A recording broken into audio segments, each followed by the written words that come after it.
नमस्कार मित्रांनो, आज बघा सकाळी मी निघालो ऑफिसला जाता आता माझी गाडी गॅरेजमध्ये सोडली कारण गाडीचं चेन सेट गेलो. मग किरण येलो मागा नेव किरण आणि मी मग ऑफिसला येलो. दुपारी बाबांच्या मठात आम्ही जाय होतो, तेवढ्यात पाऊस इल्लो त्याच्यामुळे थांबलो. नंतर परत आम्ही निघालो.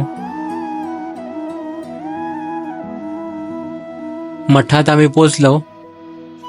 नंतर बाबांचं दर्शन घेतलं आणि दर गुरुवारी आपल्या मठात कसा महाप्रसाद असतात, त्या महाप्रसादात आम्ही जेवलो. ऑफिसला येता येता असं झाला की प्रथमेश चप्पल कोणतरी गायब केले. मग आम्ही चप्पलाच्या दुकानात दिलो आणि त्याने चप्पल घेतल्या आणि मग आम्ही ऑफिसला निघालो. आज होतो आमच्या विशाल सरांचा बड्डे. तर बड्डे निमित्त सरांनी आमका आईस्क्रीमची पार्टी दिलेली. नंतर संध्याकाळी ह्याचं काही येळ जायना म्हणून बघा काय करीत होतो. तर ह्यानं मस्तपैकी आपला दिल तयार केल्यान, दुसरा कोण द्यायना म्हणून स्वतःच तयार केल्यान. संध्याकाळी इले मी गॅरेजमध्ये गाडी नेऊ. ह्यानी मला फोन लावल्यानी, मला चाय पिऊ घे. म्हटलं तुम्हीच हवी यावा, मी असं चायवाल्याच्यात थंय. नंतर आम्ही कोकणरत्न अमृततुल्यमध्ये चाय पिलो आणि चाय पिऊन झाल्यावर बघा निघताना यांचा काय चालू होता. खूप दिवसांनी भेटल्यामुळे जरा मस्ती चालू होती. हे बघा हे मस्त हायवे गेल्यान, या बिचाराचा पाय दुखावतो तरी हे मस्ती करी होते. शेवटाक आम्ही निघालो आता घराक जाऊ.